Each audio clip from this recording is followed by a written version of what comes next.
Bismillahirrahmanirrahim. Assalamualaikum warahmatullahi wabarakatuh.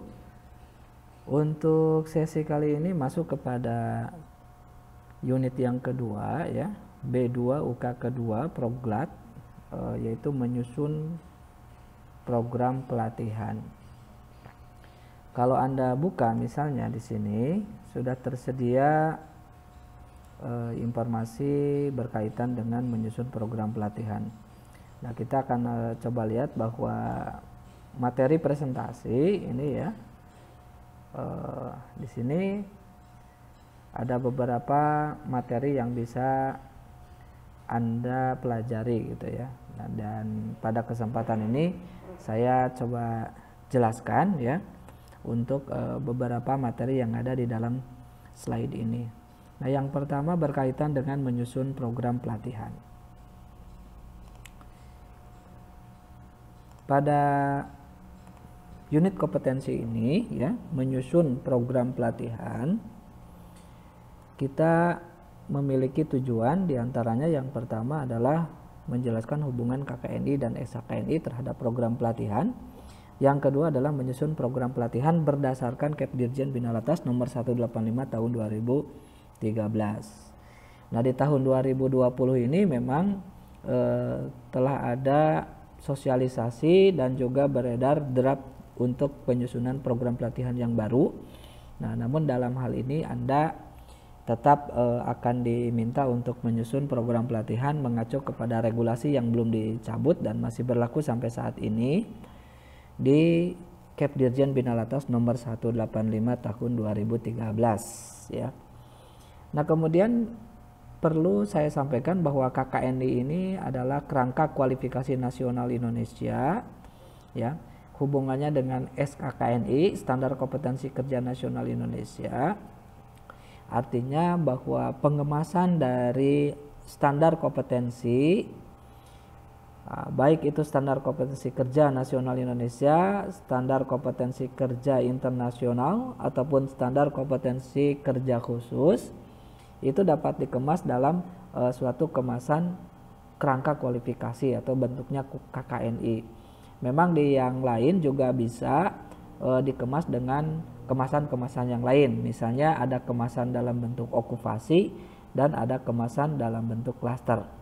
Nah, yang diharapkan memang karena prosesnya cukup panjang dan membutuhkan serta bisa melibatkan banyak orang, banyak pihak, sehingga dimungkinkan kalau KKNI memiliki kualitas yang diharapkan lebih baik ya, karena sudah mengacu kepada Perpres nomor 8 tahun 2014 itu ya.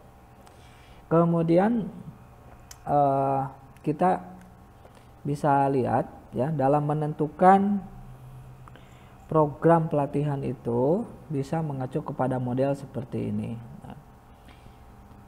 Yang pertama ada yang disebut dengan TNA, Training Need Analysis. Jadi satu kegiatan dalam bentuk menganalisis kebutuhan pelatihan untuk mencari kesenjangan atau gap. Nah, TNA yang dilakukan oleh BLK atau Balatran atau BBPP atau lembaga diklat atau lembaga survei manapun ya, dilakukan terhadap industri atau perusahaan atau kebutuhan real yang ada di dunia industri atau kebutuhan real yang ada di pasar kerja. Nah, berdasarkan hasil analisis tersebut diproyeksikan terhadap ketersediaan standar kompetensi, maka akan muncul yang namanya kesenjangan.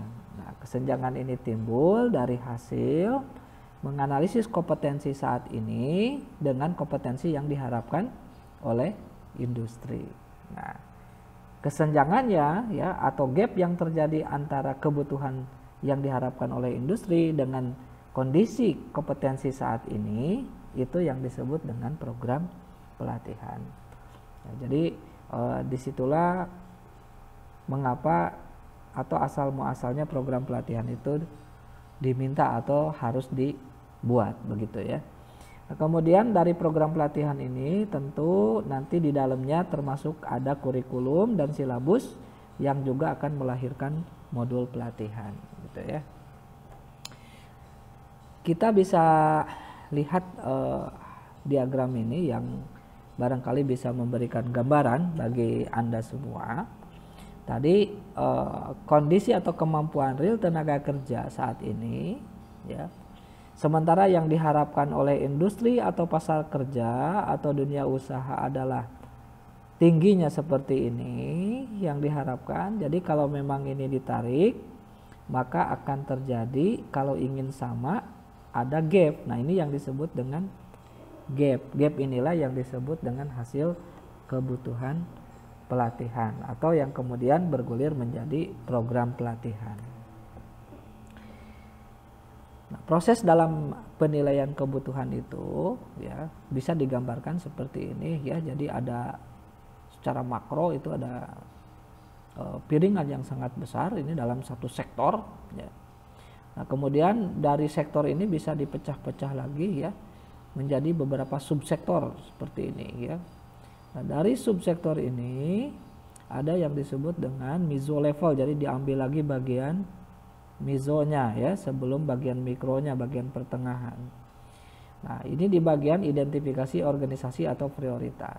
Jadi analisis kebutuhan secara mikro di bagian yang ini ya. Nah, kemudian identifikasi lebih kecil lagi ke bagian ini ya.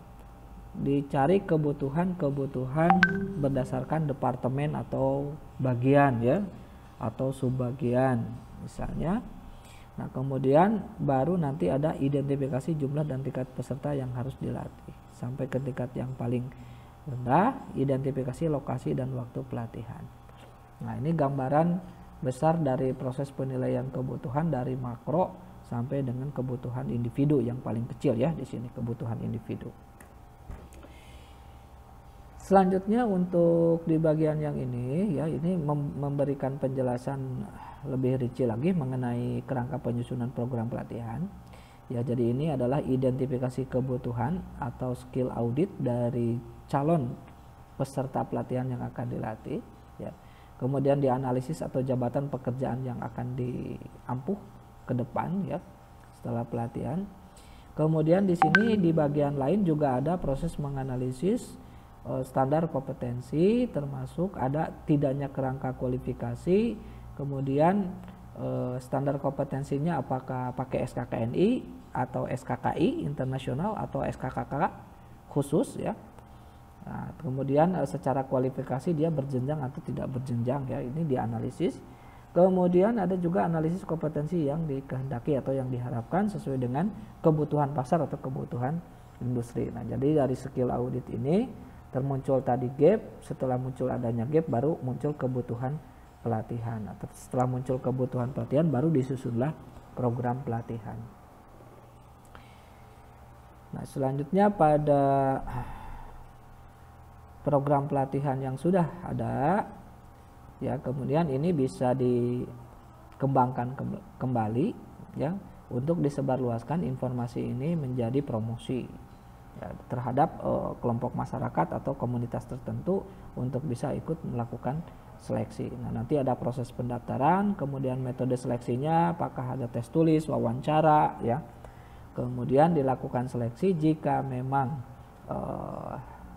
tidak dilakukan atau tidak lulus, maka dia akan kembali ke masyarakat untuk menerima informasi di program pelatihan selanjutnya atau di gelombang berikutnya. Nah, tapi bagi yang sudah lulus seleksi dia bisa mengikuti kegiatan pelatihan tentu dengan pertama kali melihat pengumuman hasil seleksinya ya. Seperti itu. Nah, di bagian berikutnya sebelum kita praktek masih ada penjelasan yang lain ya untuk struktur dari program pelatihan. Nanti setelah video ini Anda bisa menyaksikan kembali.